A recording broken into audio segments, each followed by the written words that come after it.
জাতীয় সঙ্গীত হল একটি দেশের জনগণের ঐক্য ও গৌরবের প্রতীক। প্রতিটি দেশের নিজস্ব জাতীয় সঙ্গীত থাকে। বাংলাদেশের ক্ষেত্রেও ভিন্ন নয়। আমাদের দেশেরও জাতীয় সঙ্গীত রয়েছে। এটি হল এক ধরনের উচ্চাঙ্গ সঙ্গীত, যা উচ্চ স্বরে গাওয়া হয়। একটি দেশের জাতীয় সঙ্গীত সে দেশের সরকার ও জাতীয় পরিষদের সদস্যরা বাছাই করে থাকে।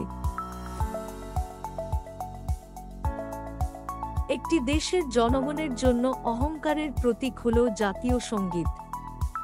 জাতীয় সঙ্গীত গাওয়া হলে একটি দেশের জনগণের মধ্যে ঐক্য ও অভিন্নতা বৃদ্ধি পায়। বাংলাদেশের জাতীয় সঙ্গীত হল আমার সোনার বাংলা। এই গানটি ১৯৭১ সালের ১ মার্চ বাংলাদেশের স্বাধীনতা যুদ্ধের সময় গাওয়া হয়। এই গানটি বাংলাদেশের জনগণের মধ্যে ঐক্য ও অভিন্নতা বৃদ্ধি করে এবং তাদেরকে মুক্তিযুদ্ধে অংশগ্রহণ করতে অনুপ্রাণিত করেছিল। আমার সোনার বাংলা গানটি রবীন্দ্রনাথ ঠাকুর রচনা করেন। গানটিতে বাংলাদেশের সুন্দর প্রকৃতি, ঐতিহ্য ও সংস্কৃতির বর্ণনা করা হয়েছে। বাংলাদেশের জাতীয় সঙ্গীত দেশ প্রেম ও গৌরবের একটি চিহ্ন।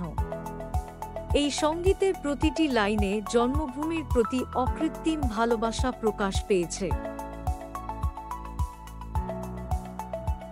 বাংলাদেশের জাতীয় সঙ্গীত বাংলাদেশের মন্ত্রিসভায় ১৯৭২ সালের ১৩ জানুয়ারি জাতীয় সঙ্গীত হিসেবে মর্যাদা পেয়েছে।